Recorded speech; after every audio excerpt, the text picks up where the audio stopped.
antivirus and patching, it's all just a scam. That's what another IT person told us at a conference. Let's talk about that. Welcome to Tech Topics, brought to you by Cybervenger. We help keep small businesses stay protected and compliant with cutting-edge cybersecurity and IT solutions.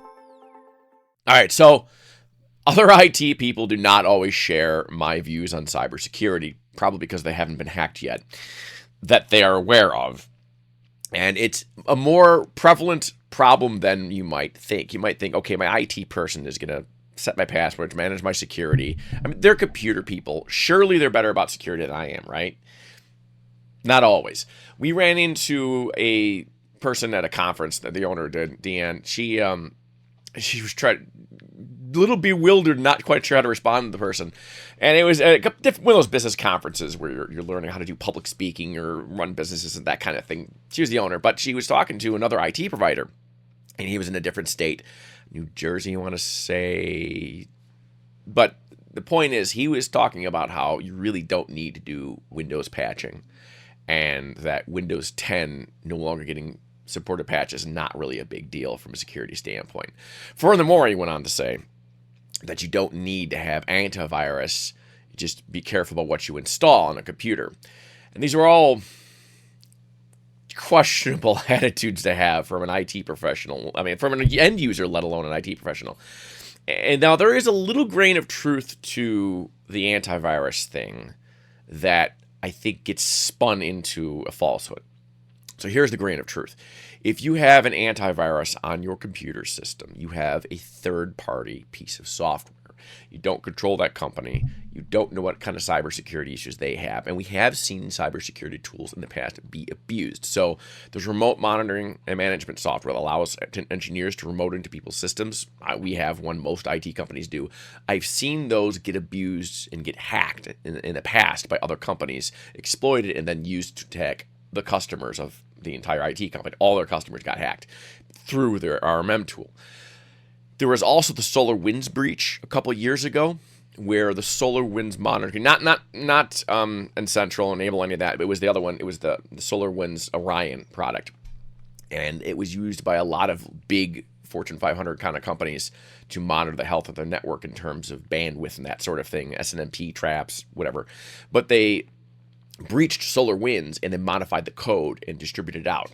And that was a big deal. And that demonstrated the reality of the counterparty or third-party risk. And that is a real problem in technology. But simply not installing the antivirus, which is a third-party program, is not going to delete your risk. It's going to shift your risk from an unlikely scenario to a very likely scenario. It's a little like removing the door from your house because you're afraid someone might pick the lock. Well, yes, you do, in fact, remove the risk of somebody picking the lock on your front door if you don't have a front door.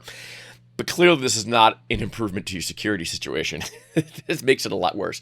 So, I've heard people say that. I've also heard a lot of people say that Windows Defender that comes with Microsoft, with the operating system, is more than adequate, and you don't need another antivirus. I would highly disagree with that. First of all, it is an antivirus. And anyone who's seen this channel has seen us talk about the difference between EDR and antivirus. Antivirus works fundamentally by looking for things that are known to be bad. It doesn't really help you much against the unknown, does it?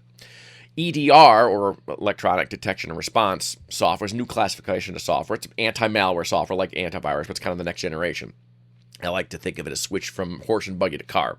So EDR is today's car, and antivirus is yesterday's horse and buggy. And EDR will look at things and, without knowing what it is, be able to observe the behavior of it to determine, like, okay, this thing is massively encrypting a hard drive. I don't know what it is. I check out the database. There's nothing registered. This is not a known. Maybe we're going to take steps to mitigate that. We're going to save copies of the encrypted file so we can roll back. And if a certain threshold gets to which is too large, it's going to stop the process in the middle and warn the end user. That kind of thing will stop a ransomware attack, even though if it's never seen the ransomware at all and doesn't recognize the binaries or anything like that, where an antivirus will just let it do its thing. No way to detect that. So EDR is certainly a lot better than antivirus, and Windows Defender is just antivirus. So that's definitely a falsehood I'd like to challenge out there. And patching, yeah, there's counterparty risk. Microsoft could install things that you don't want on your computer, but so could somebody else if you don't patch. I've seen patching take out entire networks. Now, this is going back to the Welcha blaster days from, I don't want to say 10 years ago, but there was a patch to secure the SMB protocol on Windows, and the flaw was instantly exploitable. You didn't have to do anything wrong as an end user. And one infected computer would just transmit requests across the internet. Every IP it could find. It would start locally and then branch out to the internet. And it pretty much brought the entire internet down. And it certainly brought the network down. I had a laptop, and this is about 15 years ago. I wasn't quite as aware of security at the time. And I dialed up to the internet on the laptop, and we got hit with this thing in a matter of minutes. And then once I got my network card driver, I disconnected from the modem and connected to the network. Well, I'd already been infected over the bandwidth of a modem connection. So over 56 kilobits per second, which you never even got that much in modems. I was able to get infected. That's how efficient this virus, how efficient this worm was. It's a worm because it's self-replicating. That's the terminology. So it went and replicated the entire network, took the entire network down. There was no bandwidth left for network traffic, and everything collapsed. And the antivirus found it to recognize the virus, and it would grab it, it would remove it, and the computer would get reinfected within seconds. And every other infected computer continued to spread the infection.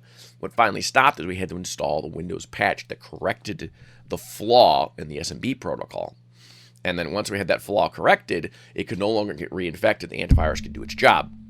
But the network was still crawling and collapsing until I was down to like the last 2 computers. Only out of 50 computers, when I was down to 2 computers, then it finally started performing okay. And I finally put the patch on those last 2 computers. We had no more viruses showing up. But that's the kind of thing that happens when you have an unpatched network. And those people out there who are still advocating, don't patch your computers, have obviously never lived through the Welcha and Blaster worm. Because if you had, you would never skip your patches ever again. Because you get a vulnerability like that, it just spreads like wildfire, and it goes a lot faster than you can. So just to warn people out there, your IT people may not be security people, and you should keep that in mind when you're talking about them. And if you ever hear an IT person saying, "Hey, yeah, you don't really need to patch. It's a myth. It's a scam, and you don't need an antivirus. Windows Defender is fine." I would definitely not hire that person to be my cybersecurity person. That's my thoughts today. Thanks for watching, and we'll see you all in the next video. Thanks for watching. We hope this video has provided valuable information to you.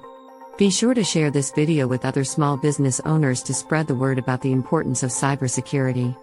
As always, don't forget to like and subscribe for more videos like this. If you want more information about cybersecurity, visit us at www.cybervenger.com.